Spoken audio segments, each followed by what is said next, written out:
ከሰው ጋር ለመጀመሪያ ጊዜ ስትገናኙ ስለነርሱ ምን ያህል ትረዳላችሁ? ዛሬ ይዤላችሁ የመጣሁት በመጀመሪያ ግንኙነት ስለ ሰዎች ከ70% በላይ መረዳት የምትችሉበትን ጥበብ ነው። ይህንን ስል የሚናገሩትን ወሬ ወይም ንግግር በመስማት ግን አይደለም። እንደውም በስነ ልቦና ጥናቶች የተረጋገጠ አንድ እጅግ አስገራሚ እውነት አለ። እሱም በሰዎች መካከል በሚደረግ ግንኙነት ውስጥ ቃላት የሚይዙት 7% ብቻ መሆኑን ነው። አዎ 7% ብቻ።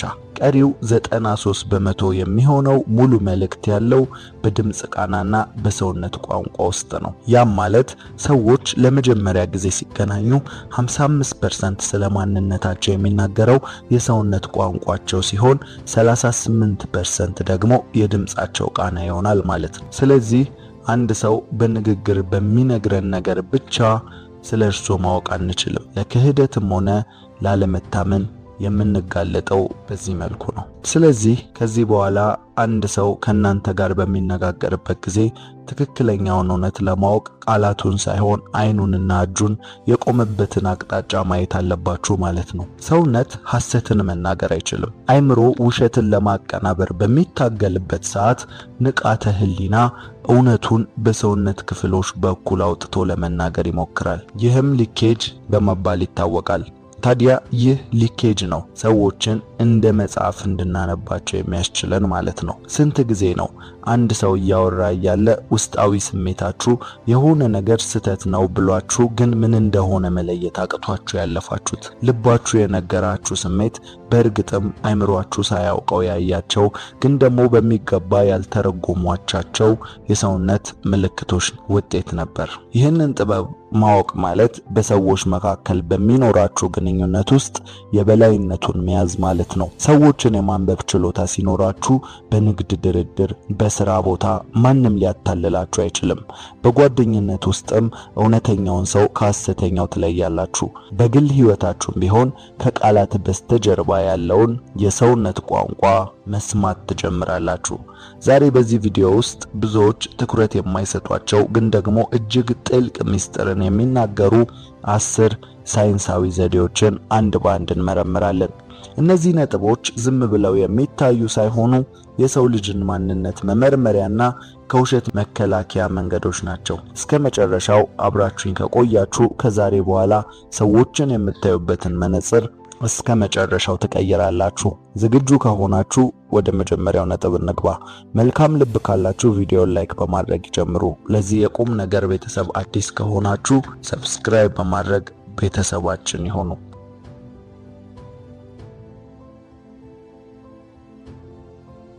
አንደኛ፣ የአይን እንቅስቃሴ። ወደ መጀመሪያውና እጅግ ጥልቅ ወደ ሆነው ነጥብ ስንገባ የምናገኘው አይናችንን ነው። አይን የአይምሯችንን ቀጥተኛ ስሜት የሚያንጸባርቅ ነው። ለዚህም ነው ብዙዎች አይን የነፍስ መስኮት ነው የሚሉት። በስነ ልቦና ጥናት ውስጥ አይን የሰው ልጅን እውነተኛ ስሜት በግልጽ ያሳያል። ምክንያቱም የአይን ጡንቻዎችን ሙሉ ለሙሉ ለመቆጣጠርና ውሸትን በምንዋሽበት ጊዜ ውሸታችንን እንዳያሳይብን ለማድረግ እጅግ በጣም አስቸጋሪ ስለሆነ ነው። እስቲ በመጀመሪያ የአይን ንክኪ ወይም አይ ኮንታክት የምንለውን ነገር እንመልከት። አንድ ሰው ሲያወራችሁ አይን አይናችሁን የሚያይ ከሆነ ይህ ግልጽነትን፣ ፍላጎትንና በራስ መተማመንን ያሳያል። ነገር ግን እዚህ ጋር መጠንቀቅ ያለባችሁ ነገር አንድ ሰው ከመጠን በላይ ካፈጠጠባችሁ ደግሞ ይህ የመቀራረብ ምልክት ሳይሆን የመቆጣጠር ወይም የማስፈራራት ሙከራ ሊሆን ይችላል። እንዲያውም አንዳንድ ጥናቶች እንደሚጠቁሙት እንደ CIA፣ እንደ ሞሳድ ያሉ የስለላ ድርጅቶች ወንጀለኞችን በሚመረምሩበት ጊዜ እንዳረጋገጡት የተለማመዱ ውሸታሞች እየዋሹ መሆናቸውን ላለማሳወቅ ሲሉ ሆን ብለው አይናችሁን ትኩር ብለው ሊመለከቷችሁ ይችላሉ። በተቃራኒው ደግሞ አንድ ሰው አይኑን የሚያረቅ ወይም ደግሞ የሚያርገበግብ ከሆነ ያ ሰው ምቾት እንዳልተሰማው፣ የሆነ ነገር እየደበቀ እንደሆነ ወይም ደግሞ ከፍተኛ ጭንቀት ውስጥ እንዳለ ፍንጭ ይሰጣችኋል ማለት ነው። ስለዚህ አይ ኮንታክት በሚለው ስር ትኩር ብለው ሲመለከቷችሁ ጥሩ ስሜት ላይ እንዳሉ፣ እንዲሁም ደግሞ አይናቸው ሲርገበገብና ሌላ ቦታ ለማየት ሲሞክሩ ደግሞ እየዋሿችሁ ያለው ነገር እንዳለ ወይም ደግሞ የተደበቀ የሆነ ነገር እንዳለ ወይም ጭንቀት ውስጥ መሆናቸውን ይገልጽልናል ማለት ነው። ሁለተኛውና እጅግ የሚገርመው ነጥብ የአይን ብሌን መስፋትና መጥበብ ነው። አሁንም ያለነው አይን ላይ ነው። የአይን ብሌን መስፋትና መጥበብ የስሜት ምልክት ነው።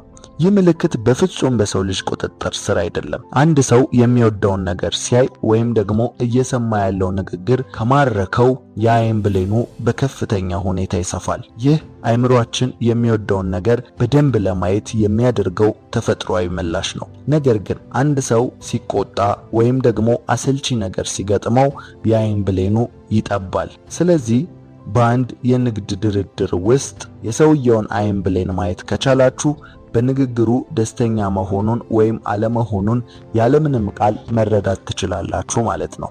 ሶስተኛው አሁንም አይን ውስጥ ነው ያለነው። ሶስተኛው ነጥብ የአይን አቅጣጫ ነው። አንድ ሰው አንድን መረጃ ለማስታወስ ሲሞክር አብዛኛውን ጊዜ አይኑን ወደ ግራና ወደ ላይ ያንቀሳቅሰዋል። ይህ አይምሮአችን ወደ ማስታወሻ ክፍል መሄዱን ያሳየናል። ነገር ግን አንድ ሰው አይኑን ወደ ቀኝና ወደ ላይ ካደረገ ይህ አይምሮአችን አዲስ ነገር እየፈጠረ መሆኑንም ይጠቁመናል። አንድን ሰው ትላንት የት ነበርክ ብላችሁ ጠይቃችሁት አይኑ ወደ ቀኝ ካመራ ያ ሰው እውነቱን ከማስታወስ ይልቅ አዲስ ታሪክ እየፈጠረ ሊሆን እንደሚችል መጠርጠር ትችላላችሁ ማለት ነው። ማሳሰቢያ፣ ይህ በግራኝ ሰዎች ላይ ተቃራኒ ሊሆን እንደሚችል አትርሱት።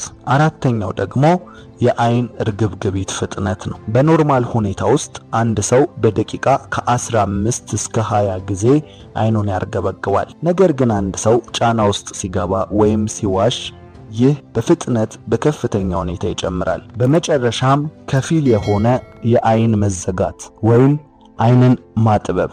ሰዎች የማይወዱትን ነገር ሲሰሙ ወይም ሲጠራጠሩ ሳያውቁት አይናቸውን ያጠባሉ። ይህ እውነቱን ለማየት እየታገልኩ ነው ወይም ያልከው ነገር አልተመቸኝም የሚል ድምፅ አልባ ተቃውሞ ነው። ስለዚህ ልክ ከፊል የሆነ የአይን ማጥበብ ወይም በትንሹ አይንን መዝጋት ስትመለከቱ ነገሩን ግልጽ ለማድረግ ሞክሩ። ምክንያቱም ያ ሰው በዛ ሁኔታ ሰርተታችሁት ከሄዳችሁ ነገሩን አልተቀበለውም ወይም አላመነበትም ማለት ነው። ስለዚህ የበለጠ ማስረዳት፣ የበለጠ ማብራራት ይጠበቅባችኋል ማለት ነው። ስለዚህ በዚህ መልኩ አይን ላይ ያለውን ነጥብ ጨርሰናል ማለት ነው። ሁለተኛ እግሮችን ማየት። አሁን ደግሞ ወደ ሁለተኛውና ብዙዎቻችን ችላ ወደምንለው ነገር ግን እጅግ እውነተኛ ወደ ሆነው የሰውነት ክፍላችን እንለፍ። እሱም እግራችን ነው። አንድ ሰውን ለማንበብ ስትፈልጉ ፊቱን ብቻ ማየት የለባችሁም። ከሰው ልጅ የስሜት ህዋሳት ጋር ቀጥተኛ ግንኙነት ያለው ሌላኛው አካላችን እግራችን ስለሆነ ነው። በስነ ልቦና ጥናቶች መሰረት እግሮቻችን ከአእምሮአችን ሊምቢክ ሲስተም ጋር በቀጥታ የተገናኙ ናቸው። ይህ የአንጎላችን ክፍል ደግሞ ለመዳን ወይም ደግሞ ከአደጋ ለማምለጥ የምንጠቀምበት ወሳኝ ክፍላችን ነው። ስለዚህ አንድ ሰው ስጋት ሲሰማው፣ መሄድ ሲፈልግ ወይም ምቾት ሲያጣ እግሮቹ ሳያውቀው ቀድሞ አቅጣጫ ይይዛሉ። በመጀመሪያ የአንድን ሰው እግር አቅጣጫ ወዴት ነው የሚለውን ተመልከቱ። ከአንድ ሰው ጋር እያወራችሁ እያለ የሰውየው ደረትና ፊት ወደ እናንተ ቢሆንም እግሮቹ ግን ወደ በሩ ወይም ከናንተ ወጣ ወዳለ አቅጣጫ ከዞሩ ያ ሰው ከናንተ ጋር ያለው ቆይታ አብቅቷል ማለት ነው። አእምሮ ቀድሞ ሄዷል፣ እግሮቹም ያንን ጉዞ ጀምረዋል። ንግግራችሁ አሰልቺ ሆኖበታል ወይም ደግሞ በጣም ቸኩሏል ማለት ነው። በሁለተኛ ደረጃ ደስተኛ እግሮች የምንለው ነው። አንድ ሰው ተቀምጦ እያለ እግሮቹን ወደ ላይና ወደ ታች የሚያንቀሳቅስ ወይም የሚረግጥ ከሆነ ያ ሰው በጣም ደስ የሚል ወሬ እየሰማ መሆኑን ወይም በጣም የሚፈልገውን ነገር እያገኘ መሆኑን ያሳያል። ይህ በንግድ ስራ ላይ ትልቅ ጥቅም አለው። ለምሳሌ ዋጋ ስትጠሩ የደንበኛውን እግሮች መንቀሳቀስ መጀመሩንና አለመጀመሩን ተመልከቱ። በዋጋው መደሰቱን ወይም ደግሞ ዋጋው ከመጠን በላይ ከፍ ብሎበት የማይገዛው መሆኑን በቅድሚያ መወሰን ትችላላችሁ። እግርን በተመለከተ የምናነሳው ሶስተኛ ደረጃ እግርን አጣምሮ መቆም ነው። አንድ ሰው ቆሞ እያለ እግሮቹን አጣምሮ ከቆመ ያ ሰው እጅግ በጣም ምቾት እንደተሰማውና በዙሪያው ባሉ ሰዎች እንደሚተማመን ያሳያል። ምክንያቱም እግርን ማጣመር በድንገት አደጋ ቢመጣ በፍጥነት እንዳናመልጥ ስለሚያደርገን ነው። ይህንን አቀማመጥ የምንይዘው ሙሉ በሙሉ ሰላማዊ በሆነ አካባቢ ላይ ብቻ ስንሆን ነው። በአንጻሩም ደግሞ አንድ ሰው እግሮቹን በሰፊው ከፍቶ ከቆመ ግዛቱን እያስከበረ ወይም ደግሞ የበላይነቱን ለማሳየት እየሞከረ መሆኑን ይገልጻል። ስለዚህ ከዛሬ ጀምሮ ሰዎችን ስታነጋግሩ ከፊት አልፋችሁ እግራቸው ላይ አይናችሁን ጣል አድርጉ። ቃላቸው ደስ ብሎኛል ቢሆንም እግራቸው ግን ወደ በሩ ካመለከተ እውነቱን ለመናገር እነዛ ሰዎች መሄድ ፈልገዋል ማለት ነው። ስለዚህ ለቀቋቸው። እንደዚህ ያደረጋችሁ ሰዎችን በቀላሉ ማንበብ ትችላላችሁ ማለት ነው። አሁን ደግሞ ወደ ሶስተኛውና እጅግ አስገራሚ ወደ ሆነው ነጥብ እንለፍ። ይህ ነጥብ መስታወት መሆን ወይም በስነ ልቦናው ዓለም ሚረሪንግ በመባል ይታወቃል። ለመሆኑ አንድ ሰው እያነጋገራችሁ እያለ ሳታውቁት እሱ የተቀመጠበትን አቀማመጥ ይዛችሁ ወይም እሱ እጁን ሲያነሳ አብራችሁ አንስታችሁ ታውቃላችሁ ወይስ እናንተ ውሃ ስትጠጡ ያ ሰው ወዲያውኑ ውሃውን ሲያነሳ አስተውላችኋል? ይህ በአጋጣሚ የሚፈጠር ነገር አይደለም። መስታወት መሆን ማለት አንድ ሰው የእርሶን የሰውነት ቋንቋ፣ የንግግር ፍጥነት አልፎም ተርፎም የእጅ እንቅስቃሴን ሳያውቀው መኮረጅ ወይም እንደ መስታወት ማንጸባረቅ ማለት ነው። ይህ ድርጊት በሰው ልጅ አእምሮ ውስጥ የሚገኙትን ሚረር ኒውሮንስ የሚባሉ ህዋሳት የሚፈጥሩት ውጤት ነው። እነዚህ ህዋሳት የሚሰሩት አንድን ሰው ስንወደው፣ በሐሳቡ ስንስማማ ወይም ከሰውየው ጋር ጥልቅ የሆነ ግንኙነትን መፍጠር ስንፈልግ የምናደርገው ነው። ይህንን ዘዴ ሰዎችን ለማንበብ እንዴት እንጠቀመዋለን? በጣም ቀላል ነው።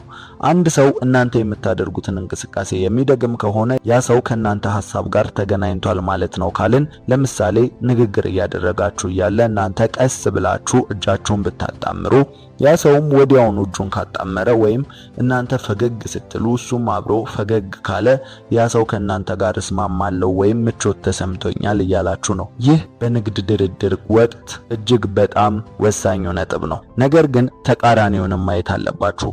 እናንተ ለአንድ ሰው የቀረበ ክፍት የሆነ የሰውነት ቋንቋ እያሳያችሁት ያ ሰው ግን ፈጽሞ የተለየና የራቀ እንቅስቃሴ የሚያሳይ ከሆነ በመካከላችሁ ትልቅ የሐሳብ ልዩነት ወይም የመሸማቀቅ ስሜት አለ ማለት ነው። ይህ ማለት እናንተ ከእርሱ ጋር መስማማት ፈልጋችሁ እርሱ ግን እንዳልፈለገ የሚያሳይ ነው። አሁን ደግሞ ወደ አራተኛውና አስፈላጊ ወደ ሆነው ነጥብ እንለፍ። ይህ ነጥብ የእጅ እንቅስቃሴ ወይም ሃንድ ገስቸር የምንለው ነው። በሰው ልጅ ታሪክ ውስጥ ድሮ እጆች ሁልጊዜም ትልቅ ትርጉም ነበራቸው።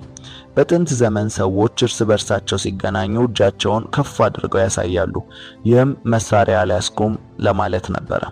አሁንም ላይ ግን እጆች የራሳቸው የሆነ የስሜት ነጸብራቅ አላቸው። የመጀመሪያው ትልቁ የታማኝነት ምልክትን የሚያሳየው ክፍት መዳፋችን ነው። አንድ ሰው ሲያወራችሁ መዳፎቹን ከፍቶ የሚያሳያችሁ ከሆነ ያ ሰው እውነቱን እየተናገረ መሆኑን፣ ምንም የሚደብቀው ነገር እንደሌለ በውስጠ ታዋቂነት እየነገራችሁ ነው። ለዚህም ነው ጠበቃዎች ወይም ዶክተሮች ቃል ሲገቡ እጃቸውን ልባቸው ላይ ወይም ደግሞ እጃቸውን ከፍ አድርገው ቃል እንዲገቡ የሚደረጉት።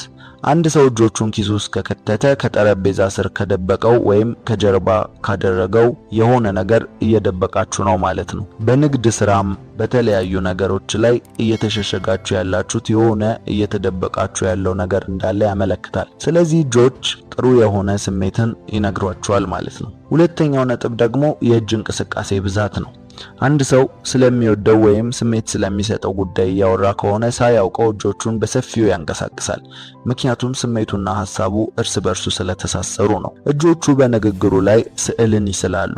በአንጻሩም ደግሞ አንድ ሰው ውሸት እያቀናበረ ከሆነ ወይም ከልቡ ያልሆነ ወሬ እያወራ ከሆነ የእጅ እንቅስቃሴው ይገደባል። ምክንያቱም አእምሮ ውሸቱን በመፍጠር ላይ ስለሚጠመድ በሰውነት እንቅስቃሴ ላይ የሚሆን ትኩረት አይኖረውም ማለት ነው። ስለዚህ ሰውየው እንደ ሐውልት ቆሞ ወይም እጆቹን አጣብቆ የሚያወራ ከሆነ ንግግሩ ከልብ አለመሆኑን ወይም ደግሞ እውነተኛ ነገር እየተናገረ አለመሆኑን ያጠራጥራል ማለት ነው። ሶስተኛው አሁንም በእጅ እንቅስቃሴ ላይ ነን፣ ስቲፕሊንግ የሚባል ነው። ይህም የሁለት እጆች የጣት ጫፎች እርስ በእርስ እንዲነኩ አድርጎ እንደ ቤተክርስቲያን ጣራ ቅርጽ አይነት መስራት ማለት ነው። ይህንን ምልክት ብዙውን ጊዜ የምናየው በከፍተኛ ባለስልጣናት፣ በጠበቆች ወይም በድርጅቶች መሪዎች ላይ ነው። ይህ ምልክት በራሴ እተማመናለሁ፣ የምናገረውን አውቃለሁ የሚል ትርጉም አለው። አንድ ሰው ይህንን ምልክት ካሳያችሁ በጉዳዩ ላይ ጥልቅ እውቀት እንዳለውና ሁኔታውን እየተቆጣጠረ መሆኑን መረዳት ትችላላችሁ ማለት ነው። በመጨረሻም ፊትን የመነካካት ምልክቶች። ንግግር እያደረጋችሁ እያለ ሰውየው አፉን ከሸፈነ፣ አፍንጫውን ከነካካ ወይም አንገቱን ካሻሸ ይህ የጭንቀት ምልክት ነው። አእምሮ በንግግሩ ምቾት ሲያጣ ወይም ውሸት ሲናገር ሰውነቱ ራሱን ለማረጋጋት እነዚህን ጥቃቅን እንቅስቃሴዎች ያደርጋል ማለት ነው። ስለዚህ የእጅ እንቅስቃሴም ቢሆን የሰው ልጅን ስሜት አንጸባርቀው ያሳያሉ ማለት ነው። አምስተኛ የድምጽ ቃናና የንግግር ፍጥነት። አሁን ደግሞ ከአካል እንቅስቃሴ ወጣ ብለን ወደ ሌላውና እጅግ ረቂቅ ወደ ሆነው በጣም ገላጭ ወደ ሆነው ምልክት እንለፍ። ያም የድምጽ ቃናና የንግግር ፍጥነት ነው። ሰዎች የሚናገሩት ቃል አንድ ቢሆንም ያንን ቃል የሚናገሩበት ድምጽ ግን የሰማይና የምድር ያህል ልዩነት ሊኖረው ይችላል። በስነ ልቦና ጥናቶች መሰረት የድምጽ ቃና ከንግግራችን ውስጥ 38 በመቶ የሚሆነውን መልእክት ያስተላልፋል። ይህም ማለት የንግግራችንን 5 እጥፍ ማለት ነው። በመጀመሪያ የንግግር ፍጥነትን እንመልከት። አንድ ሰው ካለው መነሻ ባህሪ ወጣ ባለ መልኩ ድንገት ንግግሩ ከፈጠነ ይህ ትልቅ የጭንቀት ወይም የደስታ ምልክት ሊሆን ይችላል። በተለይ አንድ ሰው ውሸት እያቀናበረ ከሆነ ያንን የውሸት ታሪክ በፍጥነት ተናግሮ ለመጨረስና ያንን የሚያስጨንቅ ወቅት ለማለፍ ስለሚቸኩል ንግግሩ ይፈጥናል። በአንጻሩ ደግሞ ንግግሩ ድንገት የሚጎተትና የሚዘገይ ከሆነ ሰውየው የሚናገረውን ነገር ለማሰብ ወይም ትክክለኛውን ቃል ለመምረጥ እየታገለ መሆኑን ያሳያል ማለት ነው። ሁለተኛው ነጥብ የድምጽ ቃና ነው ወይም ፒች የምንለው። ሰዎች ሲጨነቁ ወይም ስጋት ውስጥ ሲገቡ በአንገታቸው አካባቢ ያሉ ጡንቻዎች ይወጠራሉ። ይህ መወጠር ደግሞ ድምጻቸው ቀጠን እንዲል ወይም ደግሞ ከፍ እንዲል ያደርገዋል። ለምሳሌ አንድ ሰው ጥያቄ ስትጠይቀው ድምጹን ድንገት ቀጥኖ ከመጣ ያ ሰው በጉዳዩ ላይ ምቾት እንዳልተሰማው ወይም የሆነ ነገር እየደበቀ መሆኑን የሚጠቁም ምልክት ነው ማለት ነው። በተቃራኒው ደግሞ ጥልቅና የተረጋጋ ድምጽ በራስ መተማመንንና እውነትን ይገልጻል ማለት ነው። ሶስተኛውና ብዙ የምንሳሳትበት ነጥብ ጥያቄ መሰል ንግግር ነው። አንድ ሰው አንድን መረጃ በእርግጠኝነት መናገር ሲገባው የንግግሩ መጨረሻ ላይ ድምጹን ከፍ አድርጎ እንደ ጥያቄ የሚያቀርበው ከሆነ ያ ሰው በራሱ ሐሳብ ላይ እምነት እንደሌለው ያሳያል። ለምሳሌ ነገ ስራውን እጨርሳለሁ ብሎ እንደ ጥያቄ የሚናገር ሰው ስራውን ለመጨረሱ ራሱም እርግጠኛ እንዳልሆነ እየነገራችሁ ነው። እውነተኛ በራስ መተማመን ያለው ሰው ንግግሩን የሚጨርሰው ድምጹን በመቀነስ እንጂ ከፍ በማድረግ አይደለም። አራተኛው ደግሞ ተፈጥሯዊ ያልሆኑ ዝምታዎች ወይም አላስፈላጊ መቆራረጦች ናቸው። በንግግር መሃል የሚደረጉ ረጅም ዝምታዎች ወይም ደግሞ እንደ ያሉ ቃላትን በብዛት መጠቀም ሰውየው አእምሮ ከንግግሩ ፍጥነት ጋር እየተራመደ እንዳልሆነ ያሳያል። ይህ ደግሞ ታሪክን ከመፍጠር ወይም ደግሞ ውሸትን ከመፍጠር ጋር የተያያዘ ሊሆን ይችላል። በመጨረሻ በድምጽ ቃናና በንግግር ፍጥነት ላይ የምንናገረው ነገር ቢኖር ሰውየው ከተለመደው ለየት ባለ መልኩ የድምጽ ቃናና ፍጥነትን ካስተዋላችሁበት አንድ የሆነ የተለየ ነገር እያካሄደ እንደሆነ ማወቅ ትችላላችሁ ማለት ነው። ስለዚህ መጀመሪያ የሰውየውን የንግግር ፍጥነትና የድምጽ ቃና መረዳት መቻል አለባችሁ። በኖርማል ጊዜ ምን አይነት የድምጽ ቃናና ምን አይነት የድምጽ ፍጥነት አለው? ከዛ ጨመር ያለ ወይም ደግሞ ዝቅ ያለ ሲሆን በአጭሩ ምን እየተካሄደ እንደሆነ መረዳት ትችላላችሁ ማለት ነው። ስድስተኛ ፈገግታ። ወደ ስድስተኛው ነጥብ ስንሸጋገር የሰው ልጅ ማህበራዊ ጭንብል ወደ ሆነው ፈገግታ እንመጣለን። ፈገግታ ሁልጊዜም የደስታ ምልክት ይመስለናል። ነገር ግን እውነታው ፈጽሞ የተለየ ነው። ፈገግታ ፍቅርን ለመግለጽ፣ ውሸትን ለመሸፈን፣ ሰዎችን ለማግባባት ወይም ጥላቻን ለመደበቅ ሊያገለግል ይችላል። ታዲያ በአንድ ሰው ፊት ላይ የሚታየው ፈገግታ ከልብ የመነጨ ይሁን ወይስ የይስሙላ እንዴት መለየት እንችላለን? በስነ ልቦናው ዓለም እውነተኛ ፈገግታ ዱሸን ስማይል ተብሎ ይጠራል። ይህ ስም የተሰጠው ፈገግታን በጥልቀት ላጠናው ጊዮም ዱሸን ለተባለ ሳይንቲስት ሲሆን እሱም እውነተኛ ፈገግታን ከሐሰተኛ የሚለዩ ሁለት ዋና ዋና ጡንቻዎችን ለይቷል። የመጀመሪያውና ትልቁ ልዩነት አይኖች ላይ ነው። አንድ ሰው በእውነት ሲደሰት ዛይጎማቲክ ሜጀር የተባሉት ጡንቻዎች ጉንጮቹ ወደ ላይ ሲሰቀሉ፣ በተመሳሳይ ሰዓት ደግሞ አርቢኩላሰሪ አኩላይ የሚባሉት የአይን ዙሪያ ጡንቻዎች ይኮማተራሉ። በዚህ ጊዜ በአይናችን ላይ ጥቃቅን መጨማደዶች ወይም ምልክቶች ይፈጠራሉ ማለት ነው። እውነተኛ ፈገግታ አይን ላይ ይጀምራል፣ ከዚያም ወደ ከንፈር ይወርዳል ይላል። የሐሰት ፈገግታ ግን ከንፈር ላይ ብቻ ይቆማል። ሰውየው ጥርሱን ቢያሳይም አይኖቹ ግን እንደ በረዶ ቀዝቃዛና ምንም አይነት ለውጥ የማይታይባቸው ከሆኑ ያ ሰው ለማህበራዊ ግዴታ ብቻ እየሳቀ መሆኑን ያሳያል ማለት ነው። ስለዚህ እውነተኛ ፈገግታን የምትለዩት ከከንፈራችን ላይ አልፎ አይናችን ላይ ምልክትን ሲሰጠን ነው ማለት ነው። የአይን ዙሪያዎች ይጨማደዳሉ ማለት ነው። ሁለተኛው ነጥብ የጊዜው ርዝመትና ፍጥነት ነው። እውነተኛ ፈገግታ በዝግታ ነው ፊት ላይ የሚሰፍረው። ደስታው ከአይምሮ ተነስቶ ፊት ላይ እስኪገለጽ ድረስ ጥቂት ሚሊ ሰከንዶችን ይወስዳል። እንዲሁም ደስታው ካበቃ በኋላ በዝግታ ነው ከፊት ላይ የሚጠፋው። የሐሰት ፈገግታ ግን ድንገት ይመጣል፣ ደግሞም ድንገት ጥፍት ይላል። አንድ ሰው ከናንተ ጋር እያወራ ድንገት ስቆ ወዲያውኑ ፊቱ ወደ ነበረበት ድርቅ ያለ ሁኔታ ከተመለሰ ያ ሳቅ አስገዳጅ እንጂ ፍላጎት ያለው እንዳልነበረ መረዳት ትችላላችሁ። ሶስተኛው ደግሞ የፊት መመጣጠን ነው። ጥናቶች እንደሚያሳዩት ሰዎች ሆን ብለው ፈገግታን ሲያቀናብሩ ብዙውን ጊዜ የፊታቸው ግራና ቀኝ እኩል አይሆንም። ምናልባት የግራ ከንፈራቸው ይበልጥ ወደ ላይ ሲሳብ፣ የቀኙ ከንፈራቸው ደግሞ ዝቅ ሊል ይችላል። እውነተኛ የደስታ ስሜት ግን የሁለቱን የፊት ክፍሎቻቸው ላይ በእኩልነት ነው የሚገለጸው። አራተኛውና እጅግ የሚገርመው የታችኛው ጥርስ ጉዳይ ነው።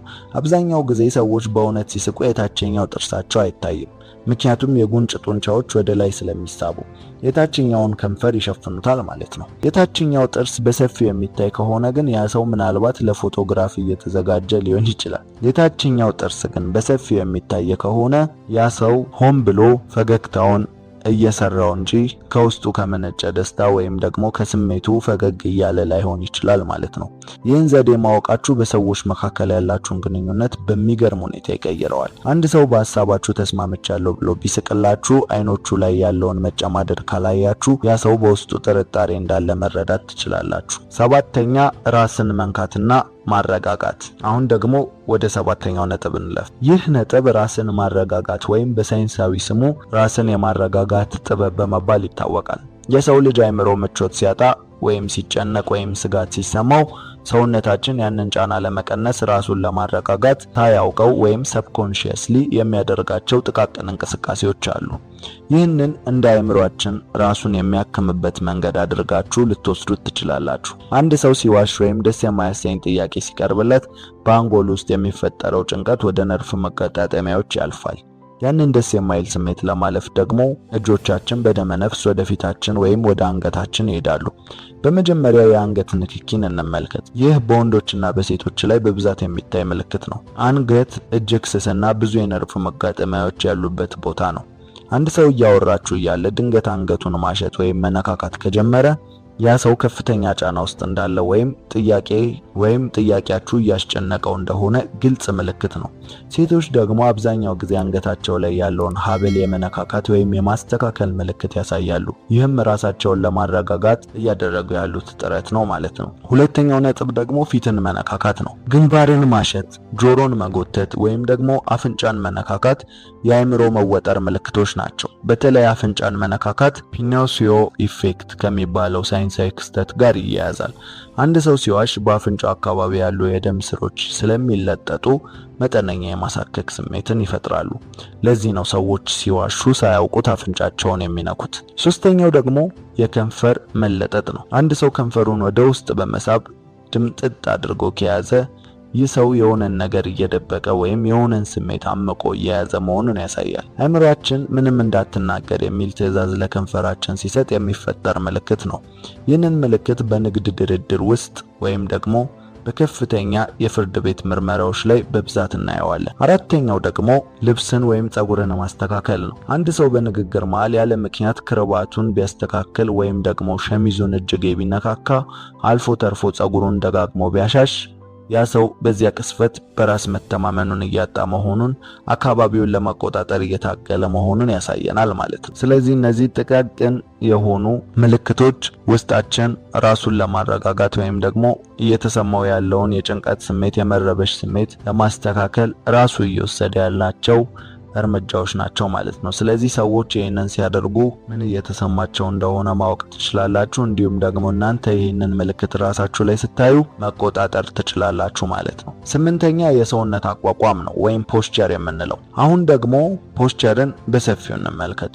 ብዙ ጊዜ ሰዎች አፋቸውን ከፍተው ከመናገራቸው በፊት የሰውነታቸው አቋቋም ማንነታቸውን ይናገራል። አቋቋም የአንድን ሰው በራስ መተማመን፣ የስልጣን ተዋረድና ለሁኔታ ያለውን ዝግጁነት ጥልቅ ማሳያ ነው። የመጀመሪያው ትልቁ ምልክት የግዛት መስፋፋት የምንለው ነው። በስነ ልቦና ጥናቶች መሰረት አንድ ሰው በራሱ የሚተማመን ከሆነ ወይም ደግሞ በዚያ አካባቢ ላይ የበላይነት ከተሰማው ሳያውቀው የሰውነቱ አቋም ወይም አቋቋም ይስፋፋል ማለት ነው። ደረቱን ይነፋል፣ ትከሻውን ወደ ኋላ ያስገጥማል፣ እንዲሁም እጆቹን ዘርጋ አድርጎ ይቀመጣል። ይህ እኔ እዚህ ያለው አካባቢውን እቆጣጠራለሁ የሚል መልእክት አለው ማለት ነው። በአንጻሩ ደግሞ አንድ ሰው ስጋት ውስጥ ሲገባ ወይም በራስ መተማመኑን ሲያጣ የሰውነት አቋቋሙ ይቀንሳል። ትከሻውን ወደፊት ያጎብጣል፣ አንገቱን ወደ ውስጥ ያስገባል፣ እጆቹን ወደ ሰውነቱ በማስጠጋት ራሱን ትንሽ ለማድረግ ይሞክራል። ይህ ባልታይ ይሻላል የሚል የመሸሸግ ምልክት ነው ማለት ነው። ሁለተኛው ነጥብ ወደፊትና ወደ ኋላ ማዘንበል ነው። አንድ ሰው እናንተ ወደምትናገሩት ሐሳብ ወደፊት ዘመም ካለ ይህ ለሐሳባችሁ ያለውን ከፍተኛ ፍላጎትና አድናቆት ያሳያል።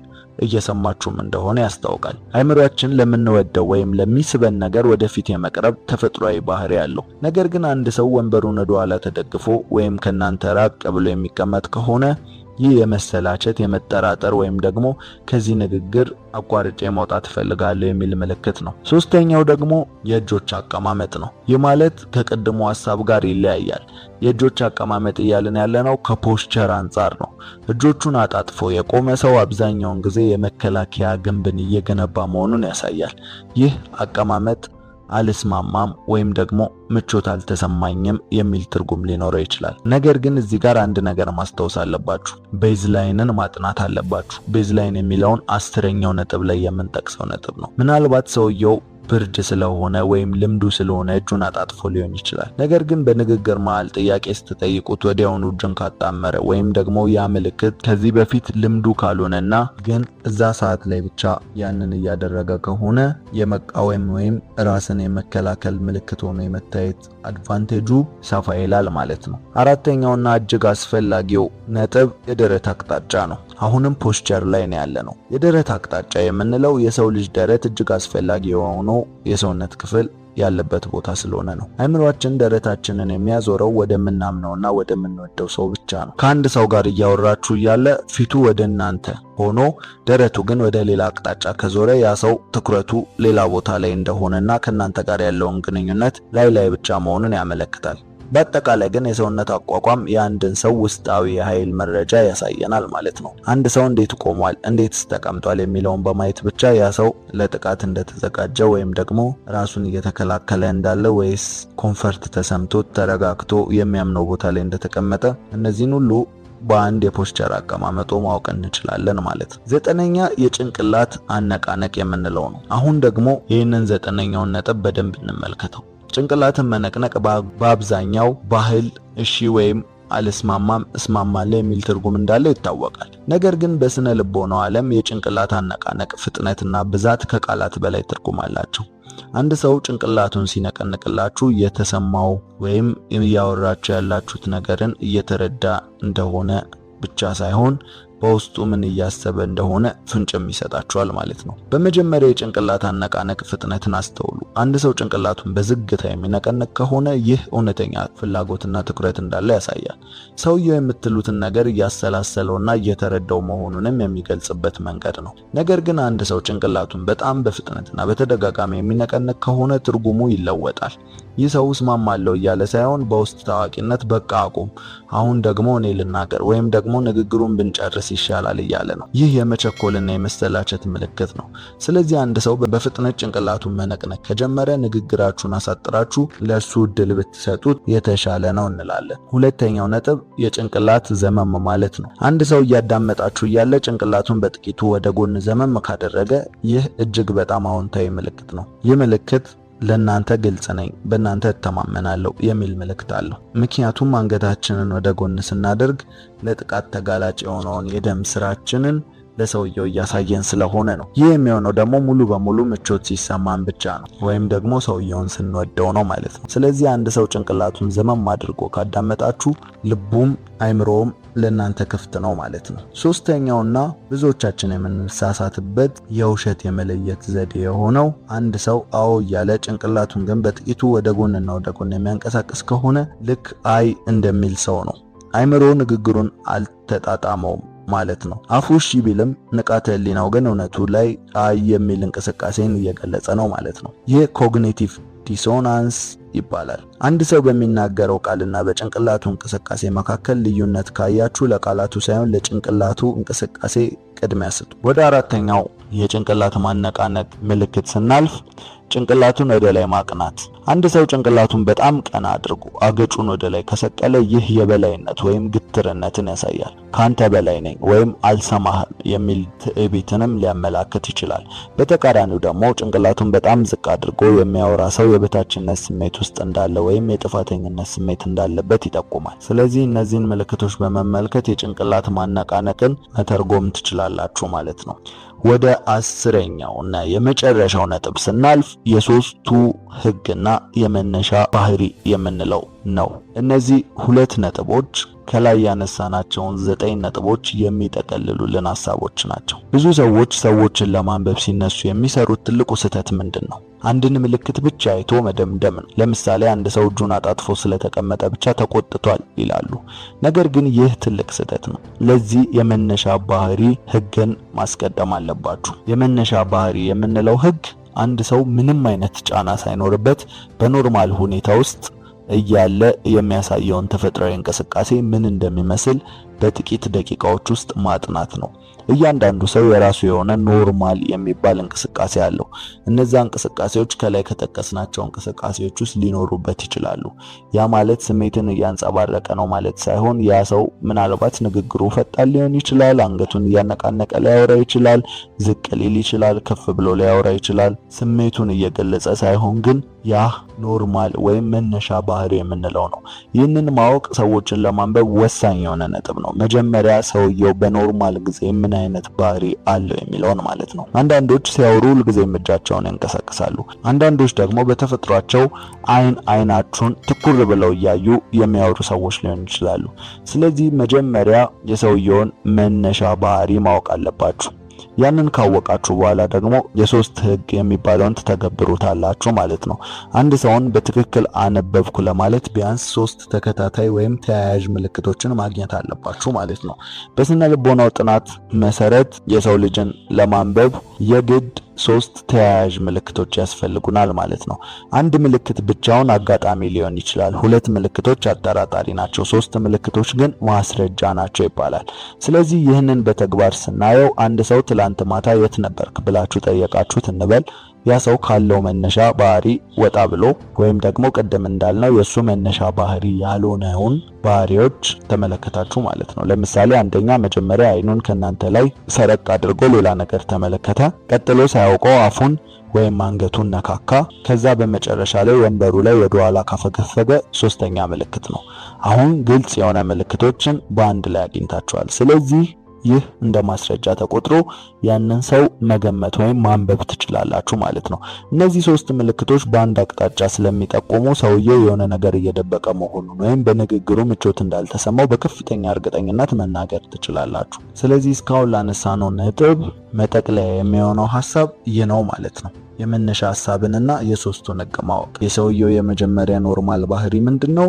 ቀጥሎ ደግሞ 3 ተያያዥነት ያላቸውን ምልክቶች በሰውየው ላይ ማግኘት ማለት ነው። አለበለዚያ ግን አንድ ሰው ትንሽዬ ምልክትን በማሳየቱ ብቻ የሆነ ነገር ነው ብሎ መደምደም ላላስፈላጊ ነገር ያጋልጣል ማለት ነው። ለዛሬ ያዘጋጀንላችሁ ነበር። ከተመቻችሁ ላይክ፣ እስካሁን ለዚህ የቁም ነገር ቻናል አዲስ ከሆናችሁ ደግሞ ሰብስክራይብ በማድረግ ቤተሰባችን ይሁኑ። እናመሰግናለን።